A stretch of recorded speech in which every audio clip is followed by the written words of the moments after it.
Down by the river, yeah. I won't say the rest of that. It's kind of a depressing song for May 1st. Made it to May.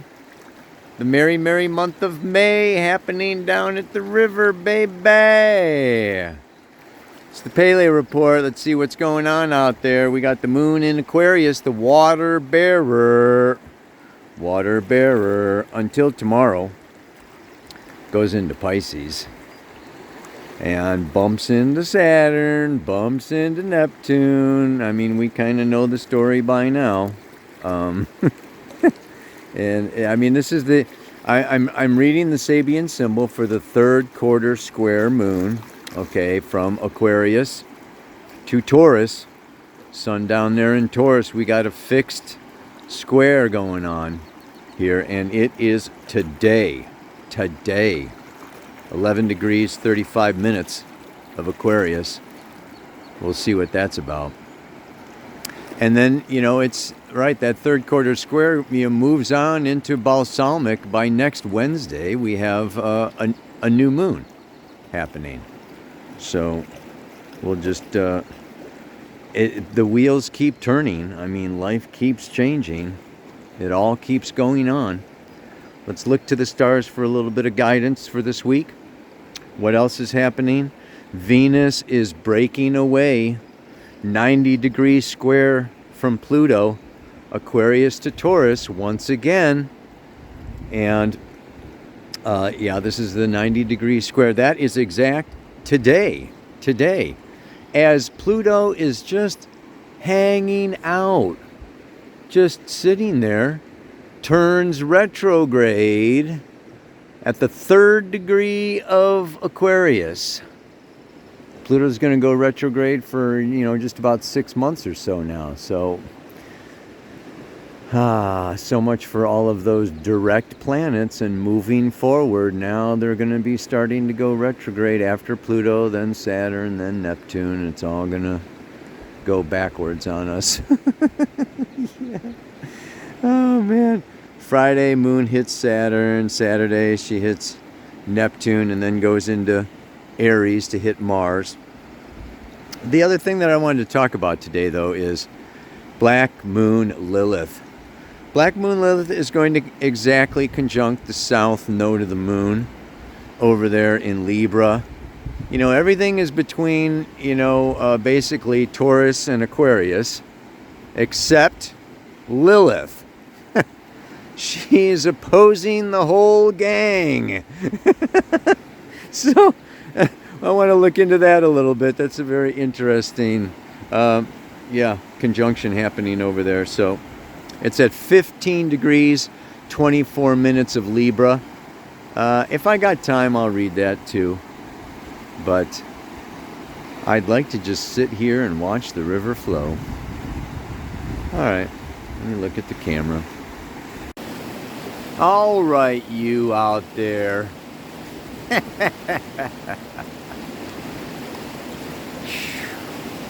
Today I'm going to just start out where I usually end up, and that is talking about the mantra. Just this mantra a little bit because it's about towing the line. Dragging the line, dragging the line. That's another song. Yeah, we're talking Taurus here, folks.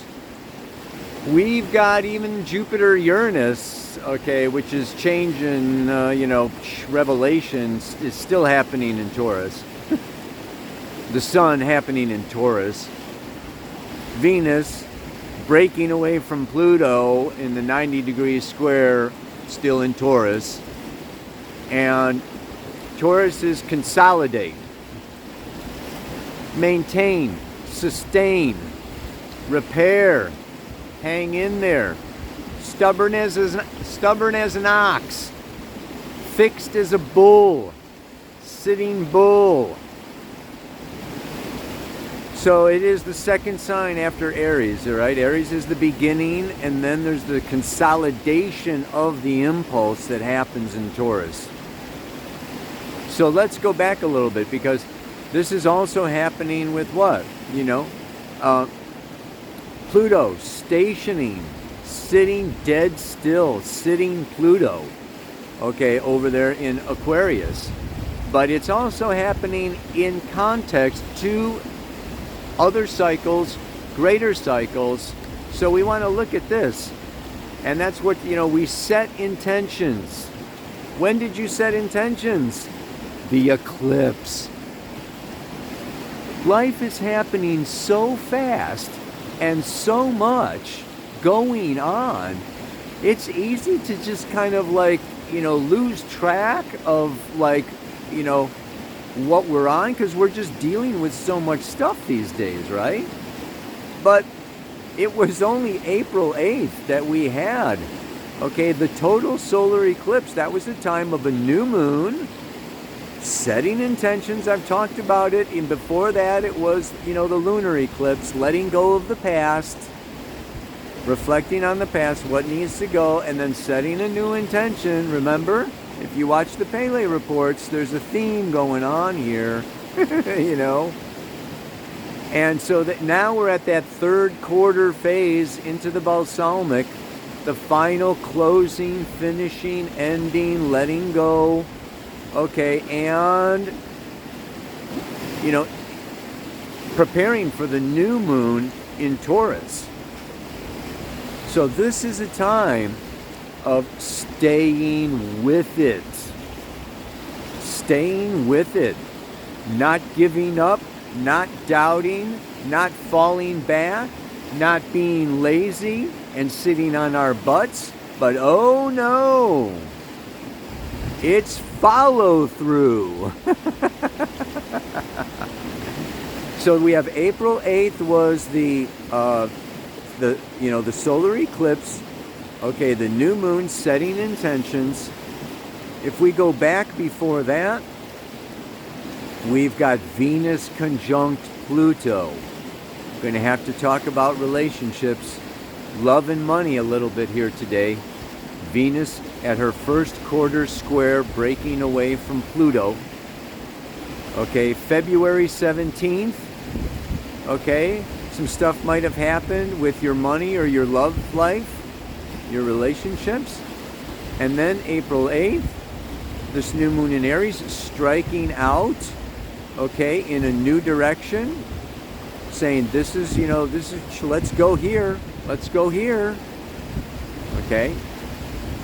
And then the third one is the Jupiter-Uranus conjunction. That just happened. What was it, last week or something? I mean, it was like, okay. And this is the thing that struck me.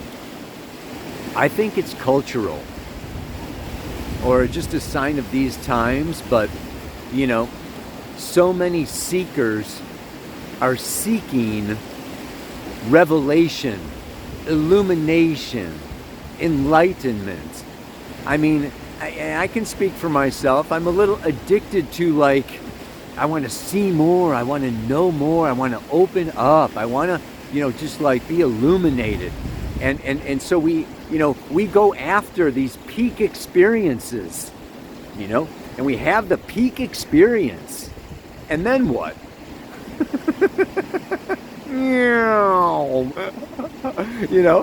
So it's yeah, we got I'm going to do this, I'm going to, just think of it, I'm going to move. Oh, I found a cool new house to live in, and it's yeah. And then what? You got to pack your boxes, just boringly putting in, or I'm going to build a new house. I used to be a carpenter, boom, boom, boom, boom. It can take, a year, 2 years to build a house. And then you're out there every day pounding nails in the rain. Sometimes I remember frost on top of the stack of 2x4s, and you're freezing your fingers off. And it's a slow go. Life is slow. Nature is slow. I mean, mushrooms grow pretty fast. But other than that, just think of the plants. Think of some of these 800-year-old, sequoia trees, or the redwoods, or, look at these rocks. How long did it take this river to make this canyon? I mean, Gaia, nature, life is slow. You want to lose some weight, you go to the gym. How long does it take to burn off a couple of kilos? Right? And then we're going to talk today a little bit about repair. How about repair? You screw up your body, okay, you have some problems, and you can go on your diet or do your physical therapy, show up, do your exercises day after day. I mean, the body is where it all gets real. Taurus is earth. It's our bodies. It gets real. Where else? Money. Oh, I got a vacation. I want to go to Fiji. There's this cool workshop, festival. Let's go, in August or June or July or something. And then what do you have to do? Save your money. Go to work, pinch your pennies, set a budget, whatever. I mean, some people are still on the 9 to 5. Boom, boom, boom, boom. So yeah, it takes endurance. It takes commitment. It takes perseverance. It takes effort. Inch by inch, bit by bit. This is the way life really moves. Yes, it's a rare moment, a rare flash, a nice ayahuasca journey or something. Oh yeah. And then bam, you're back. You're down. You're in here. Yeah, baby. Wow.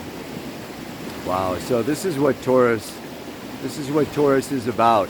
And it takes, I talked last week, I think, about faith, okay? But it's not only faith. I mean, it's also just willpower, will forces. Oh, yeah, that's it.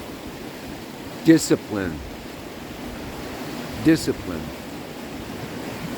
Self-control. I mean, yeah, what can I say? It's, you want to quit smoking, or, you've decided, I'm going to let go of this, that, or the other thing. And you have to revisit it, like the urge comes up, oh, well, I want to, It's not just like, oh, yeah, poof, it's done. No, we've got habits, and this is the other part of Taurus, is ruts. We get into ruts. The known, the familiar, the safe, the secure. Wow. In times of trouble, we want to go, we want to return to that. I remember when I was teaching the kids, one of the mottos, rhythm replaces strength. So we would do morning circle at the same time. There's a big emphasis on rhythm. So the kids knew what to expect, and they weren't thrown curveballs, or had to deal with psychotic breaks or whatever. So a lot of society, a lot of culture, a lot of education, a lot of everything, really depends on 9 to 5, 40 hours a week, This is structure. And sometimes those structures are good for us, and they support us. But if you are constantly replacing your strength with rhythm, what happens? Well, you can get weak. You can lose your strength with too much rhythm, right? So it also takes muscle. It takes this Mars in Aries. That's the good news, okay? You know, Mars in Aries is like, I'm gonna do this. You know, even if you use anger as a motivation, it's like, bam. You know, the song this week is "I'm Your Man." Yeah, I'm your man. You know, like showing up. Check it out. It's great lyrics, man. I just love it. You know, I mean, you can just kind of feel it happening. You know, freaking love Leonard Cohen. What can I say? All right. I could read Sabian symbols all day long. Oh man. But first I'm going to start with this is a good one, because this is where Pluto is stationing retrograde. Therefore, a good month at least. 2+ degrees of Aquarius. Yeah. And I love it. What can I say? You know. This is a deserter from the Navy. The individual's self-realization through a crucial repudiation of a collective status which has become unbearable.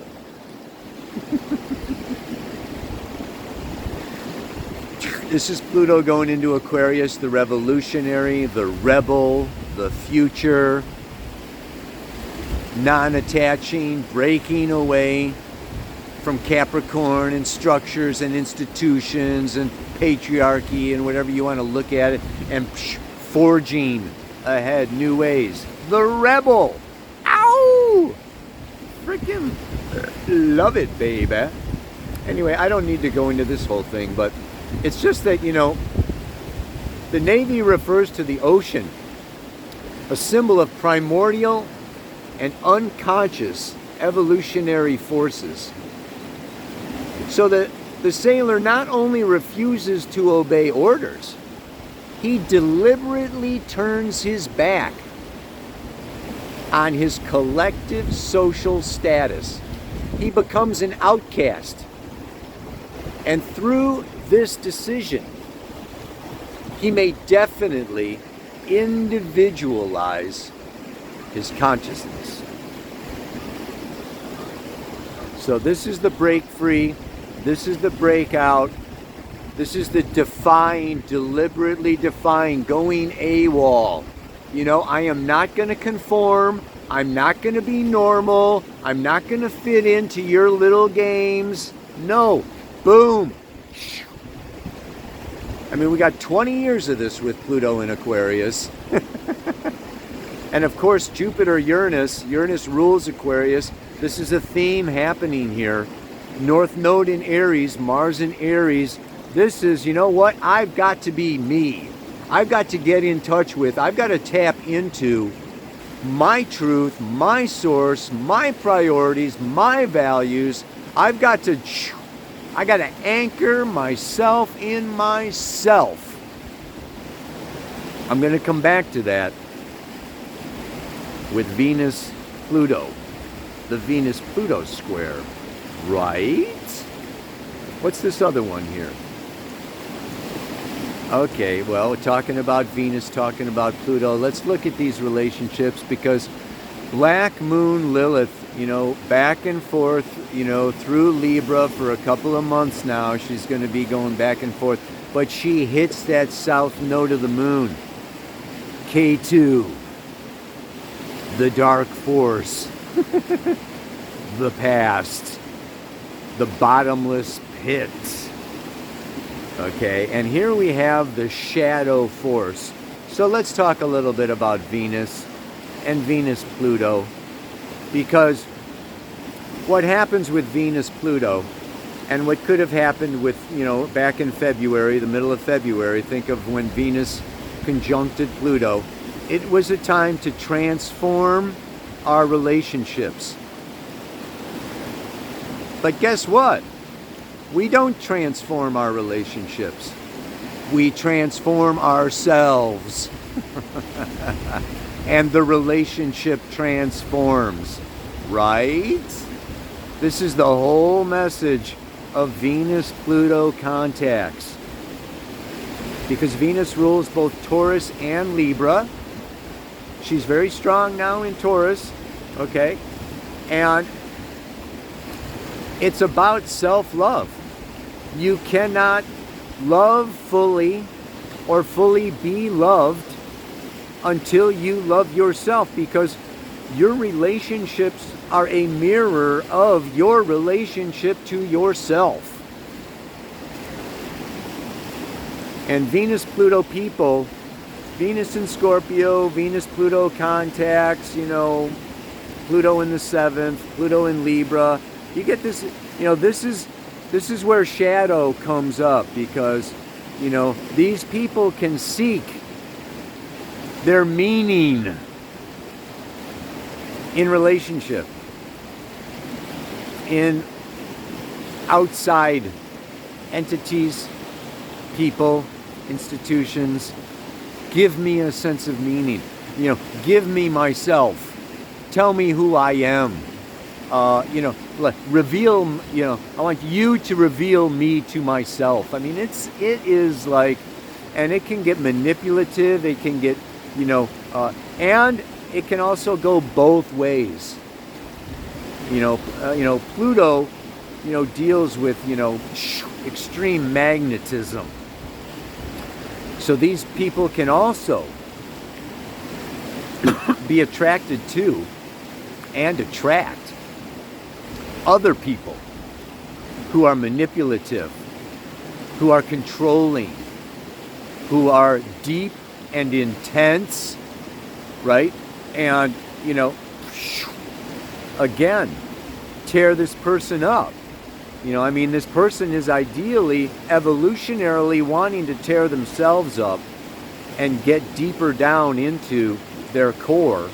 And they will attract and be attracted to other people who will help to catalyze that evolutionary process.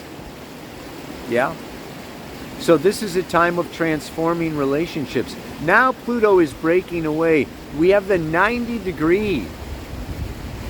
And that is a time to renew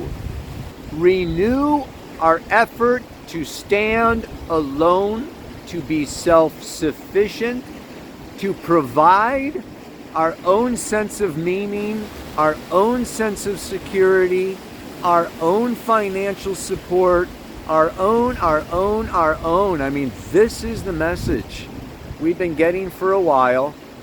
You know, the North Node takes 3 years to move through Taurus and Aries, okay? And we've got 6 months left, a little more than that, 8 months of, you know, get it together, do your own thing, be your own person, you know, stand on your own 2 feet. This is... It's not always a lot of fun. Even if you're in a relationship, I'm not just talking about single people and being attracted or starting or this, that, or the other thing. You know, this is also, you know, in existing long-term relationships, they also need to metamorphose. They also, you know, need to transform. Because, you know, the individuals that make up the relationship are changing. And that's another thing with Venus-Pluto. They can stay in a relationship only as long as that relationship is meeting their needs. And then their needs change as we change. And so, boom, you know, they can abandon, loss, betrayal, abandonment. Sometimes it's even death, where the spouse needs to be removed because, you know, it's time to change and transform. Sometimes Pluto is like a black hole, you know. It's like more. And just wanting more creates a crisis. You know, it's a black hole. It just suck it in until, you know, something explodes. So Pluto rules volcanoes. So this Venus, breaking away from Pluto, making that first quarter square, can be a time where things explode in the relationship. Now let's look at this Black Moon Lilith, right? Black Moon Lilith is this shadow, because what do? The shadow is what? We project our needs onto our partners, and then we blame them when our needs are not fulfilled. And so the blame game comes in, and the shadow, it's like, so we have to really take responsibility, or else what can happen? Oh, por Dios. This is a good one. After a storm, a boat landing stands in need of reconstruction. The need to keep in operation steady links between the vast unconscious and the ego consciousness. Right? Confrontation with broad issues of relationship and currents of energies released by our contact with archetypal spiritual realities often results in temporary destruction. Boats normally link distant regions or enable us to draw food from the sea, i.e., new realizations, which so far existed only in the unconscious realm of the planetary mind. They almost say nothing is ever really new or invented. It's just pulled out of the unconscious, The boats, they may also be used to enjoy temporary excursions and the feel of the water and the waves. Any cultured society, however, may be wary of the danger inherent in venturing far away from the consciously defined and socially structured ways of life. Such adventures may indeed turn destructive. The points of contact between the vast unconscious and the ego conscious, molded by cultural assumptions and rituals, may be wrecked by psychotic storms. The boat landings must then be slowly reconstructed.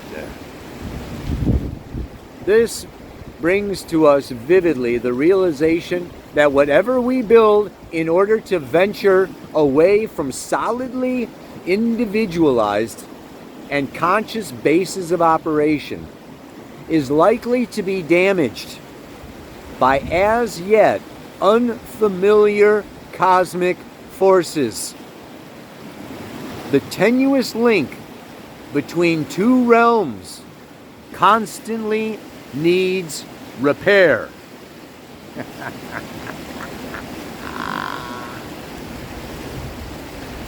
You think you can just head out into the great unknown and go fishing and come back with a nice boatload full of fish and da-da-da-da, da-da-da-da.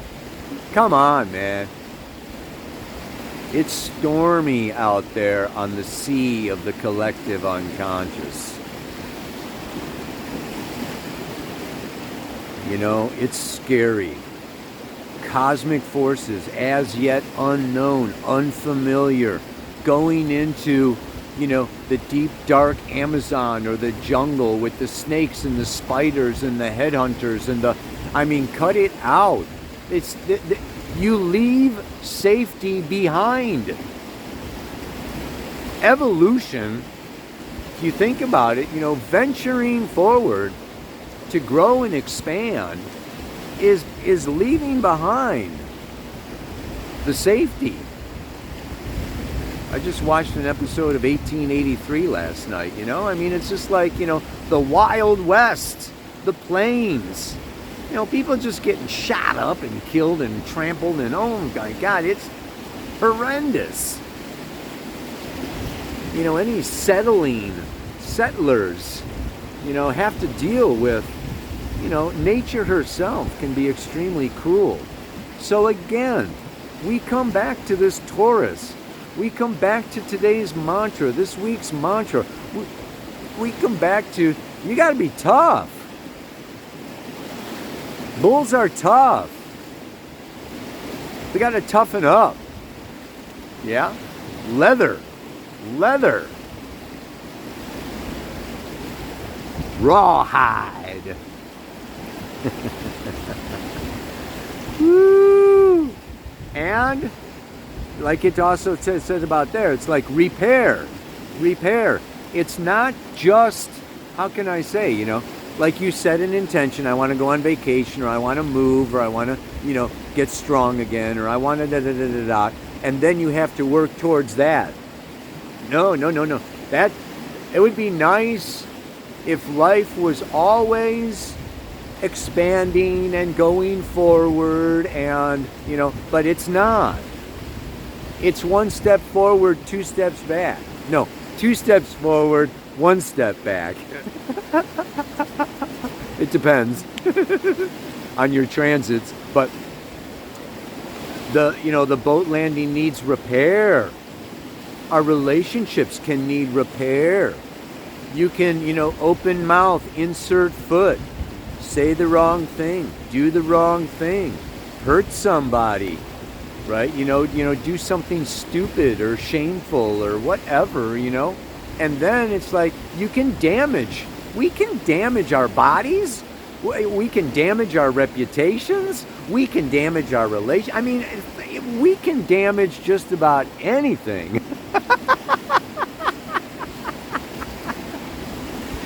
That's what unconsciousness is all about. That's what evolution and growth is all about. I'll read one last Sabian symbol. I could go on for a long time about this one because, you know, I know people have a hard time with this. You know, it has to do with, well, I don't know if I'm going to read it. Yeah, just the evolutionary stages. Soul talked about it, you know, the third quarter square, where is it? It's at Taurus. No, it's Aquarius. On a vast staircase stand people of different types, graduated upward. The necessity of recognizing differences of types and levels of development wherever human beings live and work together. This is a hard pill for so many people to swallow. Yeah? What can I say? It's like the ideal of equalitarianism has to be balanced by a realization that hierarchies of levels is a fact of nature. You know?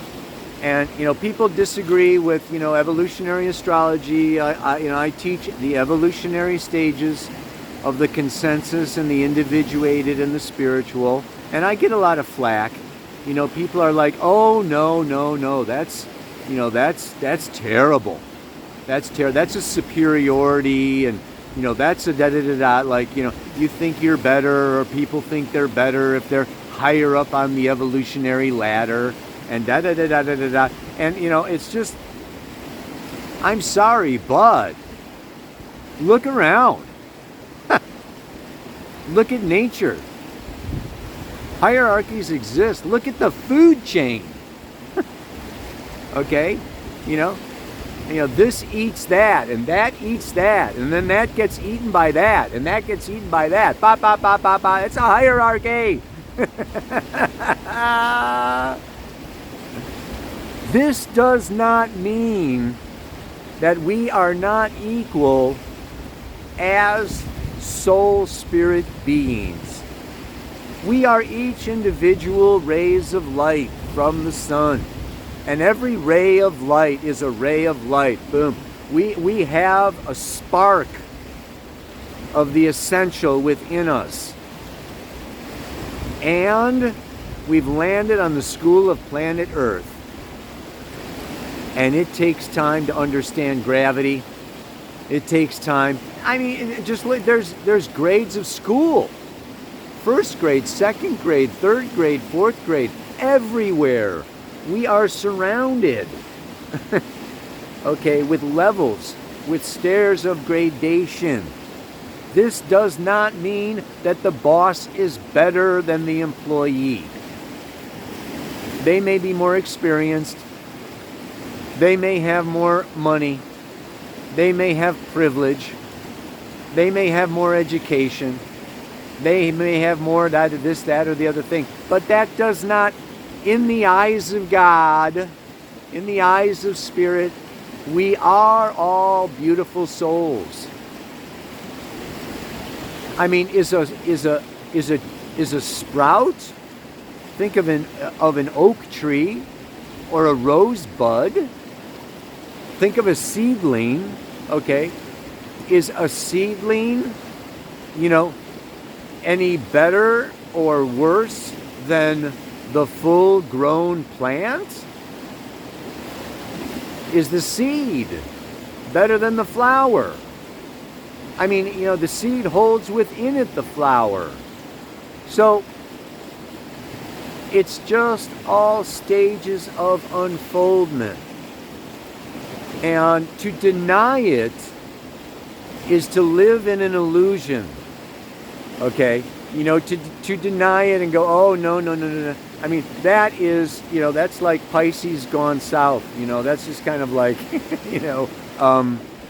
Pisces without Virgo. Okay? Like, oh, we're all one. And da-da-da-da-da-da-da. Well, you got to balance the polarities here. I'm not going to get into the Taurus-Scorpio polarity, but anyway. So, yeah, this is another thing. We're climbing the ladder of life. We are trying to evolve. There's the left-hand path and the right-hand path. There's the masculine goal setting, and there's the feminine, be in the now and take what comes and go with the flow. We need to do both. So it's not just hanging and waiting and hoping and longing, and then of course getting let down and depressed and going into despair. And it's not just Mars and Aries, pushing and going and I want and I'm going to achieve and I'm going to blah, blah, blah. Then you will ultimately, hit the wall. No, it's this whole kind of balancing things out. And as we climb the stairs and we climb the ladder and we evolve step by step, it takes time, commitment, perseverance, and freaking energy. So, I will follow through on the intentions I have set, inch by inch and bit by bit, no matter how hard it gets. You may be repairing something, you may be planning something, you may be building something, but no matter what, this is a week with that, last quarter phase of the moon. Hang in there, baby. Stay with it. You got this. Namaste. Aloha. So much love.